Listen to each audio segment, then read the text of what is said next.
Кашель при беременности. Как вылечить? Кашель – это симптом болезни дыхательных путей, он не является самостоятельным заболеванием.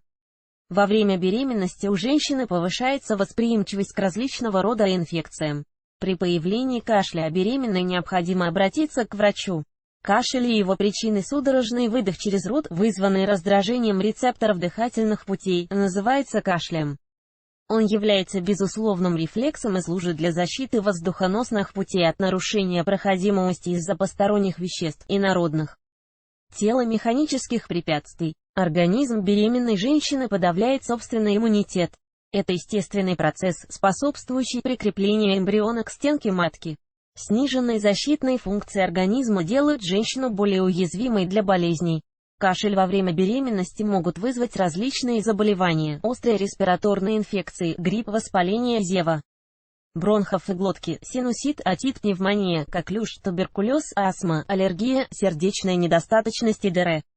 В зависимости от характера и тяжести течения болезни, во время вынашивания могут появиться серьезные последствия для плода, различные неврологические и физические аномалии, угрозы выкидыша и рождения мертвого ребенка.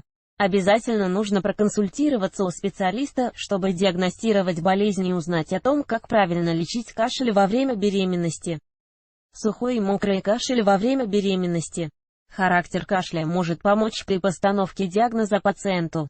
Сухой кашель – тип воспаления дыхательных путей, характеризующийся избытком слизи на их стенках, при этом у больного отсутствует мокротное выделение.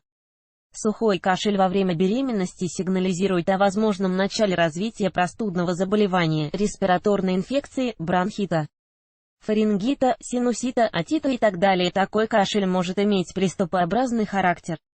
Со временем он может перейти в мокрый тип.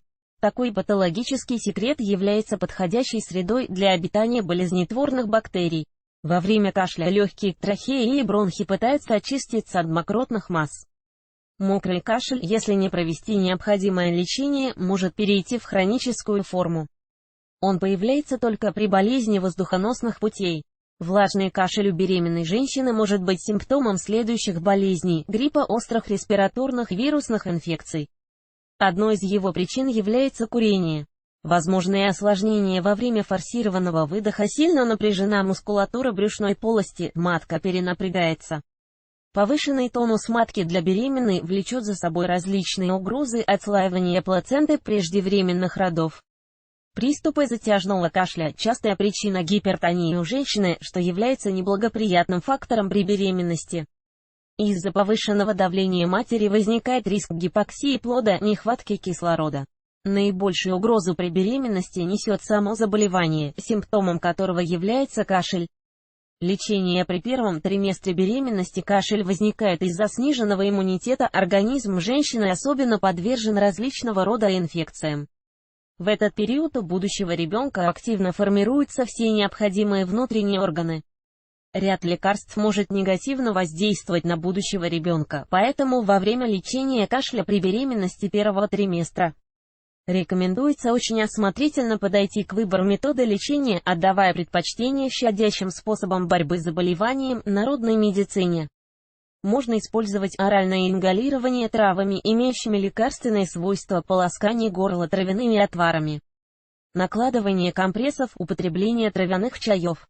Для лечения сухого кашля в течение беременности подойдут ингаляции из цветков липы, ромашки, для мокрого из эвкалипта, череды, мяты, мати мачехи, побегов ели, почек сосны. Для проведения процедуры часто используется специальный прибор – небулайзер. Можно сделать ингалятор из подручных средств: посуды с водой, полотенца, чайника. Отвары для питья готовятся из тех же трав, что и для ингалирования. Чтобы приготовить отвар, 1 большую ложку сушеной травы заливают 200 мл воды, доведенной до кипятка, оставляют настаиваться на полчаса. Принимают такой отвар несколько раз в день по 1 большой ложке до полного исчезновения симптома. Таким же образом готовится отвар для полоскания ротовой полости. Процедуру повторяют каждые несколько часов и каждый раз после еды, используя отвар комнатной температуры. Одним из эффективных народных средств для борьбы с кашлем является компресс с помощью листа капусты. Капустный лист смазывают медом, прикладывают к груди, прикрывают пищевой пленкой, тканью. В таком виде компресс оставляют на всю ночь.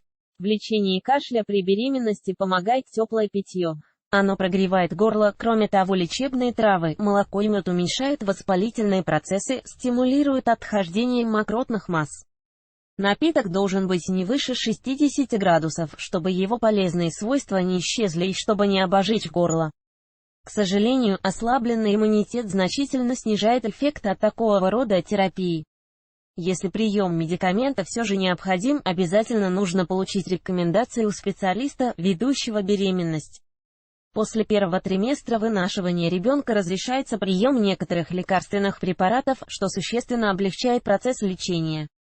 Таблетки подбираются индивидуально, в зависимости от выделения мокротных масс при резком выдохе и болезни, вызывающей симптом. Для лечения кашля во время второго триместра беременности используются медикаменты на основе растений, средства, относящиеся к гомеопатии. При сухом типе рекомендуется использовать сироп Алтея на основе одноименной травы, сироп Стадаль, в составе которого пульсатила, бриония, рубека СДР. Вещества и так далее. При отхождении мокротных масс используется мукалтин, Алтей лекарственный, бронхипред, в состав входят тимьян, ползучий примула, гербион, с просвирником и подорожником. Несмотря на облегченные составы таких лекарств, употреблять их можно женщинам только с разрешения врача, ведущего беременность. Тем не менее, женщинам в положении желательно отдать предпочтение методам народной медицины, так как они несут минимальный риск для будущего ребенка. При кашле в течение третьего триместра беременности врачом преимущественно назначаются гомеопатические, растительные медикаменты. Либо БАДы, сироп Алтея, мукалтин, доктор Таис пульсатила, бранхогран паригнакар и ДР. На последних месяцах происходит окончательное формирование плода и органов, поэтому во время третьего триместра беременности лечить кашель разрешается некоторыми синтетическими лекарственными препаратами.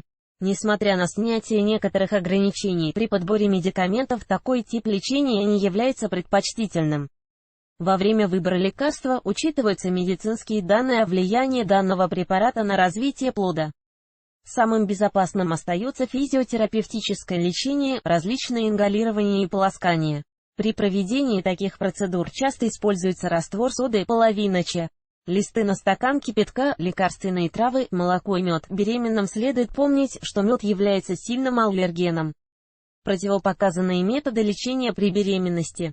На любом месяце беременности запрещается применение ряда медикаментов, приводящих к нарушению эмбрионального развития. Применение горчичников и банок, горячие водные процедуры, распаривание, ультравысокочастотная терапия и физиотерапия, ингалирование. С некоторыми ароматическими маслами, например, эвкалиптом, мятой, чрезмерное употребление витамина С. Профилактика. Для профилактики возникновения этого симптома и сопутствующих ему заболеваний рекомендуется избегать появления в людных местах. Надевать марлевую повязку при общении с больными вирусными и респираторными заболеваниями, избегать переохлаждения и перегрева организма, чаще бывать на открытом воздухе, следить за личной гигиеной, при появлении каких-либо признаков заболевания обратиться к терапевту. Во время беременности женщине необходимо внимательно относиться к своему здоровью и защитить себя от угрозы возникновения различных заболеваний. Читайте далее меры, направленные на снижение риска простыть. Симптомы и лечение болезней у малышей. От чего появляется и как лечить. Что подойдет для того, чтобы побороть болезнь.